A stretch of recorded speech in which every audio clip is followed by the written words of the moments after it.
Welcome to the 28th Massachusetts Company B. Help our channel by liking and subscribing, and follow us on Instagram for more great content. Looking for an authentic unit based in Virginia with members in 6 states? Hit us up.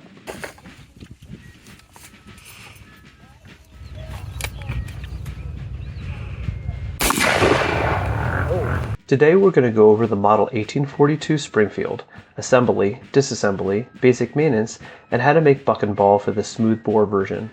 The Model 1842 Springfield was the last smoothbore musket adopted by the U.S. military and a key weapon in early 19th century American warfare. It was the first U.S. musket to use a percussion lock instead of a flintlock, a big leap in reliability and weather resistance. It's easily identified in pictures by its distinctive side plate and front barrel band. The Model 1842 also marked a manufacturing milestone. It was the first American firearm made with fully interchangeable machine-made parts. Most were made at the Springfield and Harper's Ferry armories. Though it started as a smoothbore, many were later rifled to fire mini balls during the Civil War. Both the smoothbore and rifle versions saw action. The 1842 Springfield was the last of its kind, the bridge between old smoothbores and rifle muskets that followed. This is the Pedersoli Model 1842 Smoothbore Springfield, defarred by the always amazing Mike Comer. Make sure you check out our separate video which goes over the cleaning supplies you need. The first thing we're going to do is take this brand new sling off. This is the proper sling for an 1842 Springfield and also the proper sling for a Lorenz if you happen to be in the 2nd Wisconsin. After an event, I always like to inspect the sling for any damage, clean it off, and treat with Neatsfoot oil. Neatsfoot oil deeply conditions and softens the leather and restores moisture. It can darken lighter shades of leather, like a new sling, and also increase weather resistance, aiding in preservation. Make sure you never oversaturate leather with any product. Now that our sling is complete, on to the weapon. Regardless of the weather, the first thing I do after an event is I wipe it down, take out the Ramrod, and place it in front of a fan with a dehumidifier overnight to make sure all the moisture is gone. Once done, I'll give it a good inspection before taking anything apart. First, we'll take out the Ramrod. Since the Ramrod can be damaged, I'll quickly roll it back and forth to make sure that it's not bent. Now, in addition to ramming, I'll sometimes use my Ramrod to cook salt pork, and it sometimes gets very rusty. To clean it off, I'll take rottenstone from Comer's Gunworks, but ashes work well too. And all you do is take a rag, dampen it, make a paste, and polish.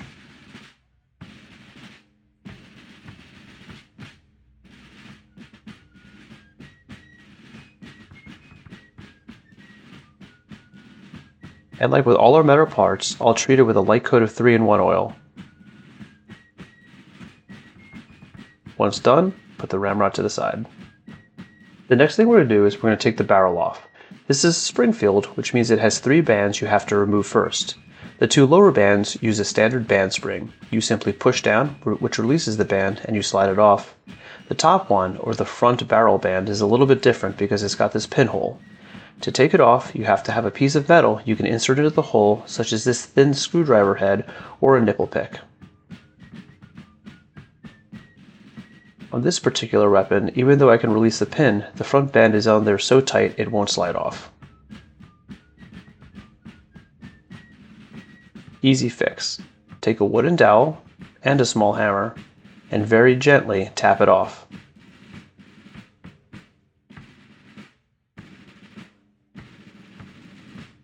There we go.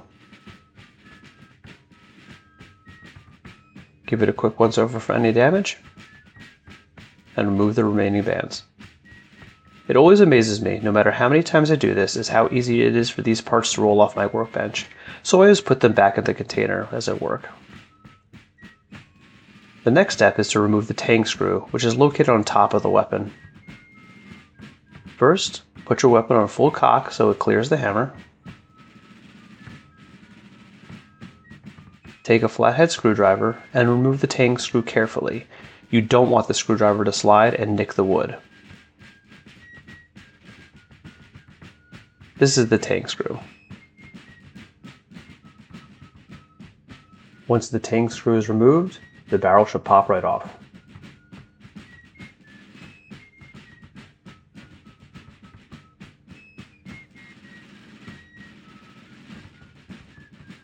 There we go. As we can now see the typically covered portion of the barrel, now is a great time to give it a thorough inspection. Let's check the fouling. Just a little bit, not too bad. There's some surface rust, but otherwise in good shape. Next we'll be taking this lock plate out. Flip the weapon over and locate the 2 lock plate screws.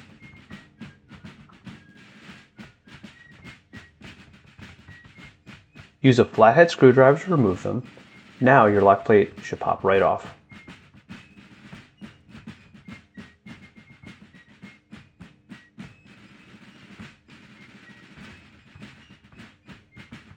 And that's beautiful. Now we'll put it with the rest of the metal. I won't usually remove the trigger and trigger guard and butt plate unless it's the end of the year cleaning or the weapon got really dirty. However, I will take rottenstone and give all a good polish. I also don't usually remove the band springs unless there is a reason, such as replacing one. Now it's time to give the stock a good visual inspection, looking for any damage, and here is a good example. You will notice there is some wood missing from the internal portion of the stock. We'll get back to that in a bit. Now we're going to check the barrel trough, which we don't usually get to examine. The outside looks pretty good. Now if there was a gouge or other damage, I'll take matching stain, in this case Laurel Mountain Forge walnut stain, and my applicator, and apply a light coat and then quickly wipe away the excess. In terms of the damage, I wish I could say I hadn't seen this type of damage before, but that isn't the case. In each case, there is no broken pieces of wood inside the weapon, and the jagged edges themselves are factory stained, so this leads me to believe it happened during manufacturing. If you find damage and aren't sure if the weapon is serviceable, it never hurts to email someone like Mike Comer, Lodgewood, or any of the other gun experts who are usually more than happy to help you out. In this case, the damage on this weapon isn't a problem, and it will not impact function or safety. But this is a great example of why we take weapons apart in the first place. Next up, linseed oil. Linseed oil penetrates the wood, providing a protective and conditioning effect, and works to prevent moisture from penetrating the surface. I recommend you treat your weapon with linseed oil when you first receive it, whether it's from the manufacturer or from a defarb, as well as after events. We use it on any wood that would be exposed to the elements, such as this shovel we restored. Always make sure you wear gloves while working with the oil. To apply, add some oil, take one of your applicators, and work into the wood, making sure it's a thin, even coat. Pay extra attention to the wood underneath the barrel bands, which will collect moisture, and especially the barrel trough, which is usually covered with the barrel. You can see how dry the wood is here as it just sucks up the oil. We'll continue applying to the rest of the weapon.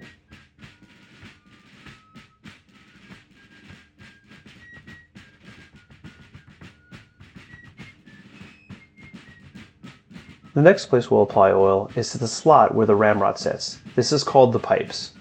We'll put some oil in and use the sharp edge of our applicator to spread out in a thin, even coat.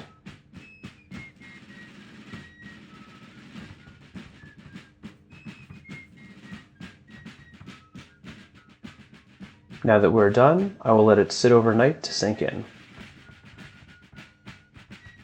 Next, we're going to inspect each metal part for any damage and give each one a good cleaning. First, I'll wipe them down with a clean rag to get off the dirt, sand, mud, and grime that can build up, especially on the inside of the bands and the screw threads. Once they are free of dirt, I'll treat them if they need cleaning. Like in this case, I'll spray with Ballistol and then wipe clean. Then, I'll treat each part with a bit of 3-in-1 oil for a protective coat.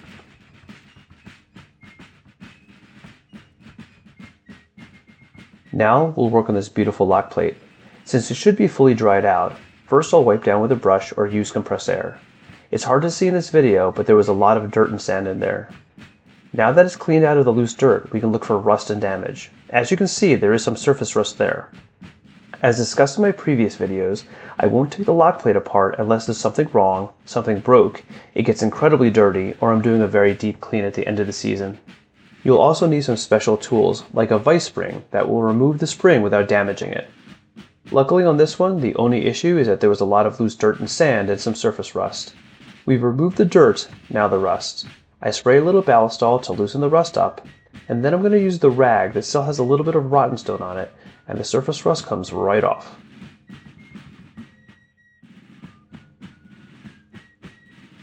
Once complete, I'll give it a very light coat of oil, and we're done. Now to the barrel. First, we'll take the nipple off.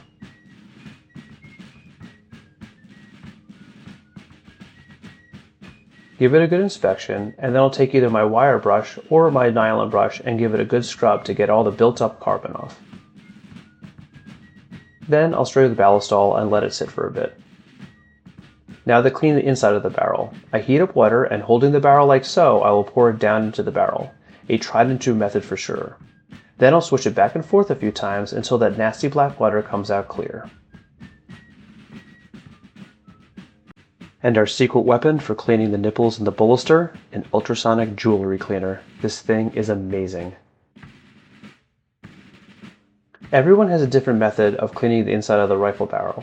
Some like using a jag like this, others like using a worm, which I like, and I'll take a patch and I'll fold it over like so. But recently I've been taking my nylon bore brush, wrapping a patch on it, and I'll use my drill. I will note that this is a 69 caliber barrel, so it's obviously bigger and longer than a 58 caliber one, so you need the appropriately sized cleaning tools. But if I want to go ham, I'll attach 4 to 5 patches to the nylon brush, spray with Ballistol, and really get after it. Now to clean the outside. First, I'll spray some Ballistol in the bolster and let it sit to loosen up any carbon in there. On the barrel there is some surface rust and discoloration, so we'll make our rottenstone paste and give the barrel a good polish. Just a reminder, do not use rottenstone on blue parts like an Enfield barrel. It's hard to see on the video, but the barrel is getting really nice and shiny. For the Ballistol, I'll take a patch and I'll work it down in there to get out all that loose carbon. It should come out clean when you're done. Then the nibble gets another wipe down, and I'll thread it with a pipe cleaner, but any wire that can get down in the small hole will do. When you are done, you should be able to see daylight through the other side. Now it's time to put everything back together.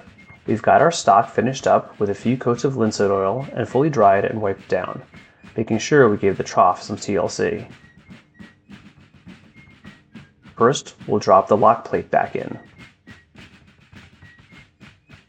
Remember that on an 1842 Springfield, the Lockplate does not sit flush as on other weapons. Once in place, flip the weapon over, take our 2 Lockplate screws, making sure not to accidentally grab the tang screw, which has a little taper, and tighten the screws snug but not super tight.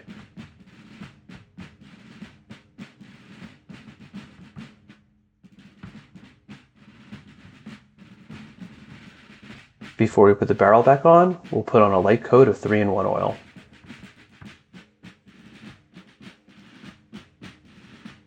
The barrel should go right back on like so. Then the lower and middle bands go on. Make sure the pointy end, for lack of a better term, is pointed towards the end of the barrel on the lower band. If you remember the trouble we had getting the front band off, it will take a little finesse to get it back on. Place the band on, grab your wooden dowel, and gently hammer it back in until the band makes contact with the pin.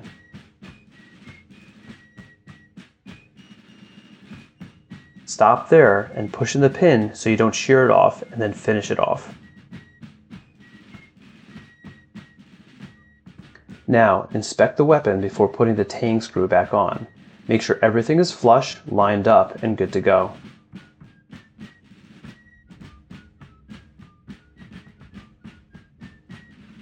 Once you confirm the weapon is properly put together, put the tang screw back on. And remember, do not over-tighten. The last thing we'll do is put the nipple on. Again, snug, but not overly tight.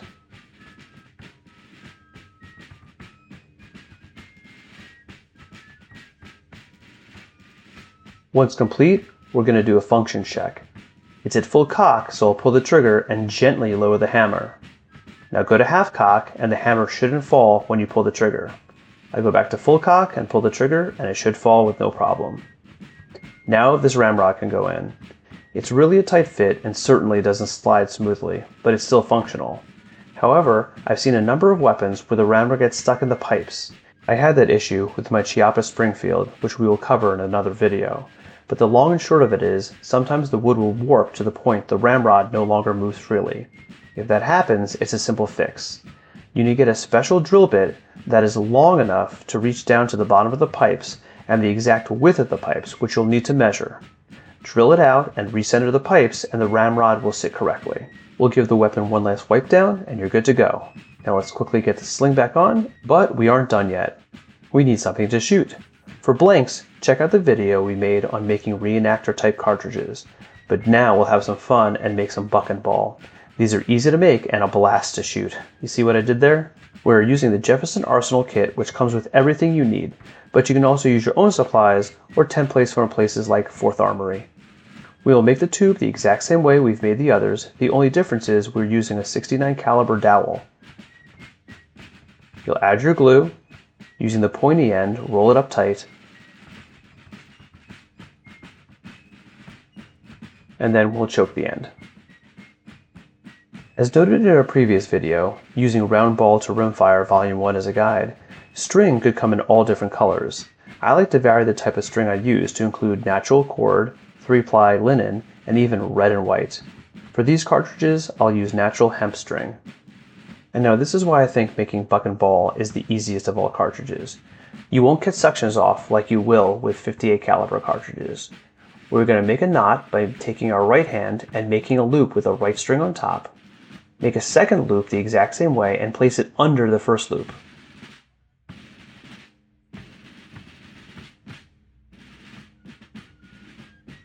Now place both loops over the rose and pull tight.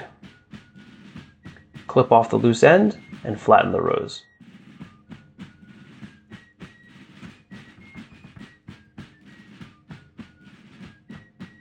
Now remove the dowel and add 3 pieces of buckshot and a round ball. If you use the pointy end of the dowel, you'll get a tighter tie-off, like this.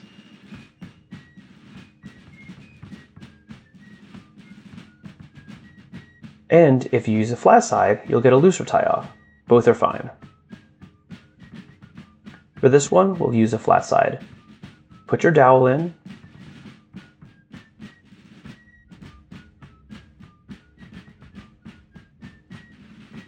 Find out where the buckshot goes. And choke right on top, making sure everything is nice and tight.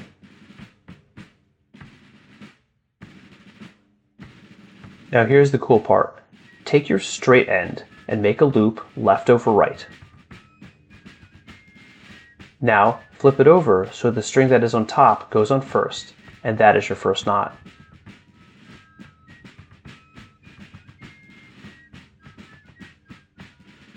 I'll do it again. Make a loop with a left string on top, flip it over, place on the cartridge, and tighten.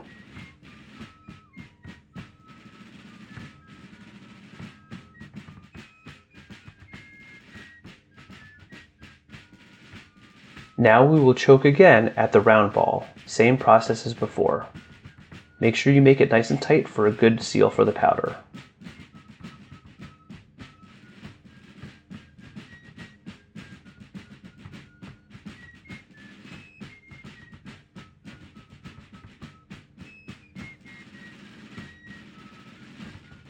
Once again, we'll make a loop, left over right. But now, take your left side and loop it around the loop you just made. Once again, make a loop, left over right, loop the left side around the loop, now slide it over the cartridge like we just did on the previous step and tighten.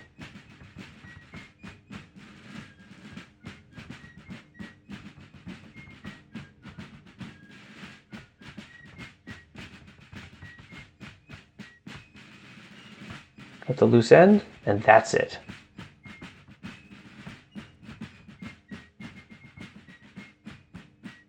Now, let's charge the round. Here are 2 completed rounds. One is a buck and ball round, and the other is a 58 caliber. Both are about the same length, but the difference is, with smoothbore ammo, we'd use 100 to 105 grains of powder, but for a rifle cartridge, we'll use 60 to 65. This is because there needs to be more force behind the ball, since it's not going to grab the rifling like a conical bullet will, and a lot of the force will be wasted around it. Once full, we'll close it by pinching it and creasing it, place your finger on top, make the U-shaped trough, and fold it over twice. And there you go.